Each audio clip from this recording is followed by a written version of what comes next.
എവിടെ നിന്റെ silence? Silence അല്ല സാർ, ലൈസൻസ്. സൈലന്റ് ആയിട്ട് ലൈസൻസ് സുന്ദരനസയോടാ കളി. ലൈസൻസ് എടുക്കാൻ മറന്നുപോയി. ലൈസൻസ് എടുക്കാൻ മറന്നുപോയി. എന്നാ പേപ്പർ? എന്ത് പേപ്പറാണ് സാർ? പേപ്പറിനെ കുറിച്ച് അറിയാൻ വയ്യതാണോ നീ വണ്ടി ഓടിക്കുന്നത്? കോൺസ്റ്റബിൾ സാറേ ഒന്ന് പറഞ്ഞു വിടേ.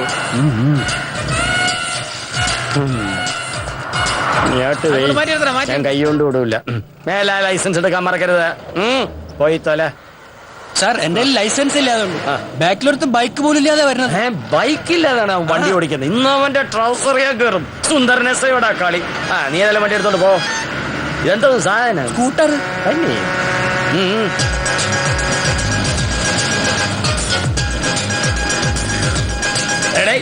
എന്താ സാർ?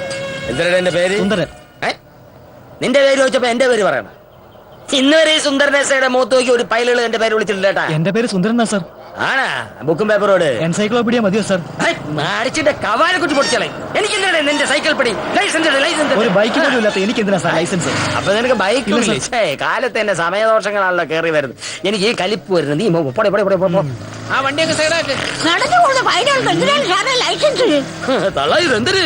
ഓറഞ്ച്, ആപ്പിള്, പഴം, മുന്തിരി വർത്താനങ്ങൾ കേട്ടിട്ട് ശ്രീപപ്പനാവന്റെ മണ്ണാണെന്നുണ്ട് തന്നെ. ലൈസൻസ് എടുക്കി. അത് നിന്റെ ജീവിതത്തിന്റെ ലൈസൻസ്. മുന്തിയും തലയിൽ നടക്കണ എന്റെ ലൈസൻസ്. ഇത് പുളിക്കോടെ ഇത് എവിടുന്ന് പറയുന്നത്?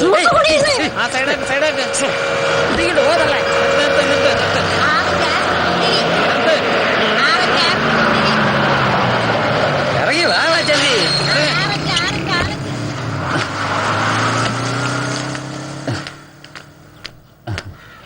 എന്റെ ലൈസൻസ് പുല്ലൊന്നും പിന്നെന്താ ഇറങ്ങി വരാ വാട്ടം? ബുക്കും പേപ്പറൊക്കെ ശരി തന്നെ? എല്ലാം കറക്റ്റ് ആണ് സാർ. ഇതിലൊരു പേജ് കുറവുണ്ടല്ലോ. എല്ലാ പേജും ഉണ്ട് സാർ. ഒരു പേജ് കുറവുണ്ട്. അതേത് പേജ്? അതാണ് പ്രധാനപ്പെട്ട പേജ്. അതിനാണ് പെറ്റി. സാർ ശരി, ഇത് ഒഴിവാക്കാവുന്ന വയ്ക്കാം. വണ്ടിയാണെങ്കിൽ ഓവർ സ്പീഡ്, ഓവർ ലാഭം. സാർ വണ്ടി നോർമൽ സ്പീഡിലാണ് വന്നത്. ശരി, വണ്ടിക്കകത്താണെങ്കിൽ ലോഡും ഇല്ല, കാലിയാ. ലോഡില്ല, കാലിയാ. ലോറി എന്തിന്? ലോഡ് കയറ്റുള്ളത്. നീ കേറ്റിയ? ഇല്ല. അതിനാണ് പെറ്റി. സാർ ഞാൻ ലോഡ് ഇറക്കിട്ട് വരുന്ന വഴിയാ. ലോഡ് ഇറക്കണ അട്ടിമറിക്കാരല്ലേ നീയാണ്? അതിനാണ് പെറ്റി.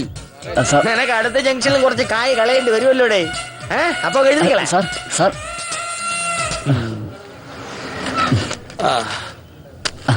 കൈ കൊണ്ട് വിടൂല. പോ. ഞാൻ പോട്ടെ സാറേ. പിന്നെ ഇവിടെ നില്ലേ. ഇതെന്ത്?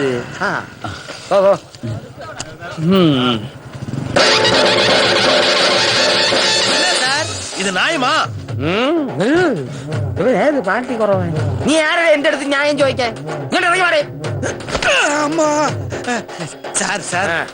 മன்னிச்சிடுங்க சார், மன்னிச்சிடுங்க. മன்னிക്കാൻ தெரியாம பண்ணிட்டேன். தெரியாம பண்ணிட்டு പോലീസുകാരുണ്ടാണോ എന്റെ ന്യായം പറച്ചില്? ജീപ്പില് സാർ ഞാൻ ഒരു ഏഴை എന്നെ പേടിപ്പിച്ചാ പോതും. പേടിപ്പിക്കാൻ ഞങ്ങക്ക് വേറെ സ്ഥലമുണ്ട്. അവിടെ ചെല്ലുമ്പോ നീ പേടിച്ചോളൂ. ഇപ്പൊ ജീപ്പിലെ എന്താ സാർ ജീവിക്കാൻ നിന്റെ ഊരെവിടെ? പൊള്ളാച്ചിതാണ് എപ്പടി തെറ്റിത്?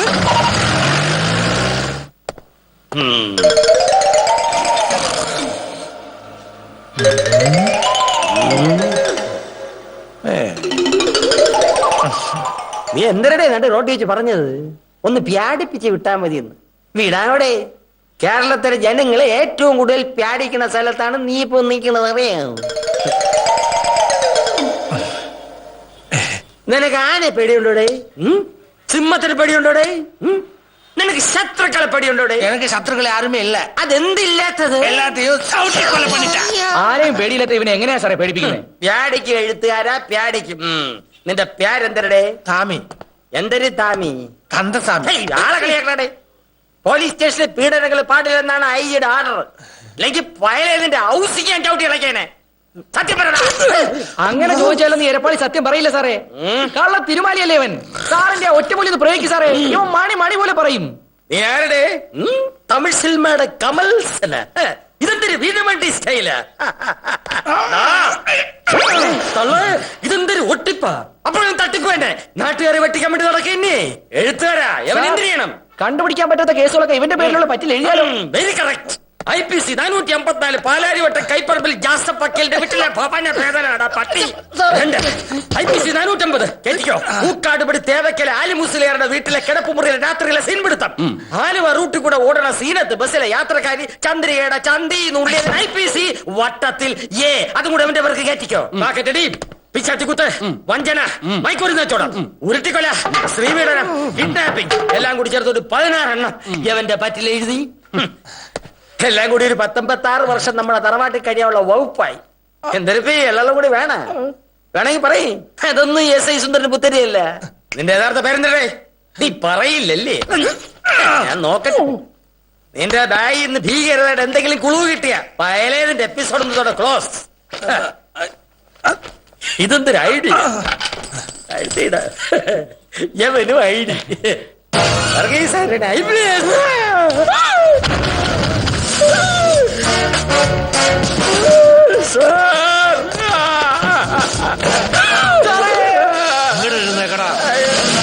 എന്ത് പോലീസാണോ താൻ? തന്നെ പോലെയുള്ള പോലീസുകാരാണ് ഡിപ്പാർട്ട്മെന്റിലെ നല്ലവരായ ആളുകളുടെ പേര് ചീത്തയാക്കുന്നത്. ഇനി മുതൽ ഞങ്ങള് മാതൃകാ പോലീസുകാരായിക്കൊള്ളാം. അതിനു മുമ്പ് ചില കാര്യങ്ങൾ അറിയണം. എടോ, പോലീസിന്റെ വില എന്താണെന്ന് അറിയണേ ഇന്ത്യക്ക് വെളിയിൽ പോണം. 5 കൊലപാതകം ചെയ്ത പ്രതികളെ പോലും ഗൾഫ് നാട്ടിലെ പോലീസുകാർ അസ്ലാം അലൈക്കും പറഞ്ഞ് സ്വീകരിക്കാറ്. നമ്മുടെ നാട്ടിലൊരു പെറ്റി കേസിന് അറസ്റ്റ് ചെയ്ത പ്രതിയെ നിങ്ങൾ എന്ത് പറഞ്ഞോട് മാറ്റി നിർത്താറ്? എന്താ പറയാന്ന്? ഞാൻ മാറിയില്ല വലിയടി പോനെ. അത് മാറണം, മാറ്റണം. പോലീസ് ജനങ്ങളുടെ സേവകരാവണം. ഓരോ പോലീസുകാരനും അതിനുള്ള മനസ്സുണ്ടാവണം, മനസാക്ഷി ഉണ്ടാവണം. എന്തോടി വരൽ ഇങ്ങനെ ഇരിക്കണേ? അയ്യോ, ഏതോ ഒരു മന്ത്രിക്ക് എസ്കാർട്ട് പോയപ്പോ പിസ്റ്റൽ പാക്കറ്റ് ഇരുന്ന് പൊട്ടി. അതിന് ശേഷം വരൽ നൂരില്ല സാർ. പറഞ്ഞു നന്നായി. ആ വരൽ വെച്ച് അധികം സെലൂട്ട് അടിക്കില്ലേ? ഇല്ല. ഹലോ സാർ, ഞാൻ എത്തിക്കോളാം സാർ. Okay sir. സാർ, ഞങ്ങളുടെ കാര്യം ആ വരലങ്ങ് തിരിച്ചു പിടിച്ചേ.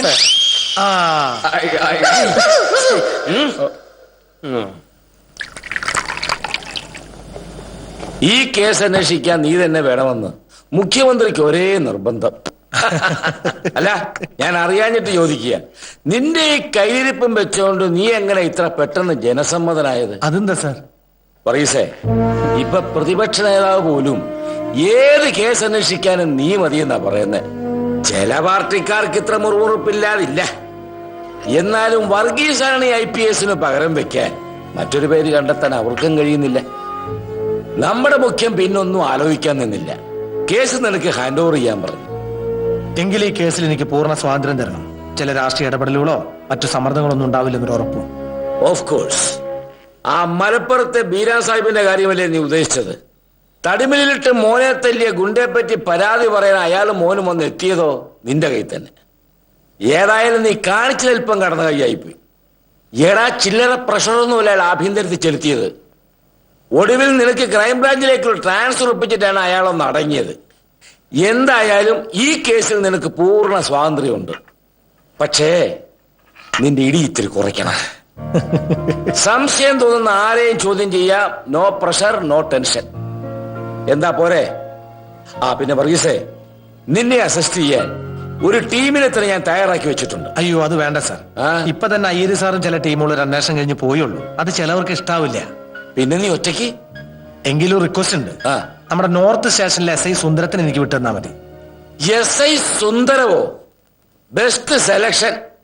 എടാ, 15 കൈക്കൂലി കേസാ കംപ്ലൈന്റ് ആയിട്ട് ഇവിടെ കിട്ടിയിരിക്കുന്നത്. അയാളെ ഇനി എവിടേക്ക് സ്ഥലം മാറ്റുന്നുള്ള ചിന്താക്കുഴപ്പത്തിലായിരുന്നു ഞാൻ. പക്ഷെ മിടുക്കനാണ് കേട്ടോ, കൈക്കൂലി കൈകൊണ്ട് വാങ്ങത്തില്ല.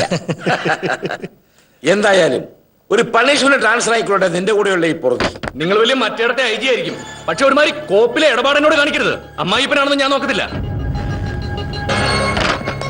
കൃഷ്ണകുമാറിന്റെയും രാഘവ മേനോന്റെയും കൊലക്കേസ് DYSP പ്രകാശ് മേനോന്റെ അന്വേഷണം തൃപ്തികരമല്ലാത്തതിനാൽ ക്രൈംബ്രാഞ്ചിലെ ഏതോ അരവട്ടനെ ഏൽപ്പിച്ചു എന്ന് എന്റെ ജൂനിയർ ഉദ്യോഗസ്ഥന്മാര് പറഞ്ഞിരിച്ചപ്പോ നാണം കൊണ്ട് എന്റെ തൊലിയുരിഞ്ഞു പോയി. പല രൂപത്തിലും ഭാവത്തിലും പേരിലും വേഷത്തിലും ഒക്കെ ആൾമാറാട്ടം നടത്തി കേസുകൾ തെളിയിക്കുന്ന വിദഗ്ധനെന്നൊക്കെ സ്വയം പുകട്ടി കള്ളക്കഥകൾ ഉണ്ടാക്കുന്ന ആ രാവണ വർഗീസ് എന്ന എംബോക്കിയെ മരുമകനിരുന്ന സ്ഥാനത്ത് പ്രദർശിച്ചപ്പോ രാമമേനോന് സമാധാനമായെങ്കിലേ തെറ്റി. വായടപ്പിക്കാനും സ്ഥലം മാറ്റി പണിഷ്മെന്റ് തരാനും ഒക്കെ നിന്നാലേ ആറ്റുനോറ്റുണ്ടായ മകളങ്ങ് കുടുംബത്ത് വന്ന് കെട്ടിയാനില്ല നിൽക്കും. കാണണോ? പ്രകാശ്, വാക്കുകൾ സൂക്ഷിച്ചുപയോഗിക്കണം. പിന്നെ അധികാരത്തിന്റെ ഹുങ്കിൽ എന്നോട് സംസാരിച്ചാലുണ്ടല്ലോ, അറിയാമല്ലോ, ഇനി ഞങ്ങളുടെ കുടുംബക്കാരിയാണ്. സോറി സാർ, അമ്മായിച്ചിന് മരുമോനൊക്കെ അങ്ങ് കുടുംബത്ത് മതി. ഇത് ഒഫീഷ്യൽ മീറ്റിംഗാ. അത് തീരുമാനിക്കണം. നീ ആരാ? നീ നേരത്തെ പറഞ്ഞില്ലേ രൂപവും വേഷവും മാറി കള്ളക്കഥകൾ പറഞ്ഞു നടക്കുന്ന ഒരു അരവട്ട നമ്പോക്കിയെ കുറിച്ച്? ആ രാവണൻ ഞാൻ തന്നെയാ, വർഗീസ് ആന്റണി IPS.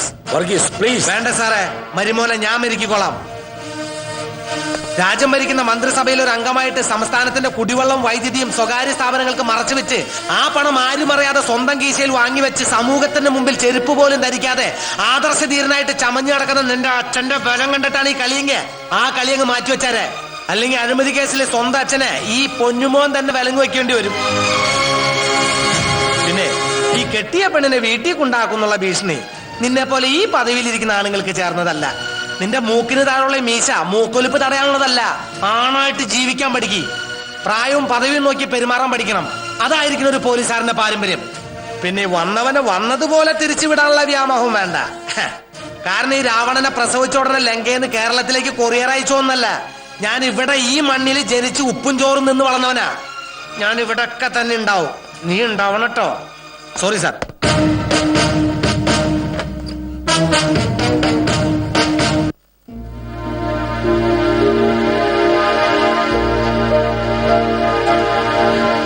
സർ, കേസിന്റെ ഇതുവരെയുള്ള എല്ലാ ഡീറ്റെയിൽസും ഉണ്ട്. മിസ്റ്റർ ശ്രീകുമാർ, കേസ് അന്വേഷണത്തിൽ ഡിവൈഎസ്പി പ്രകാശ് എന്റെ സഹായിയായിരുന്നല്ലേ? Yes sir.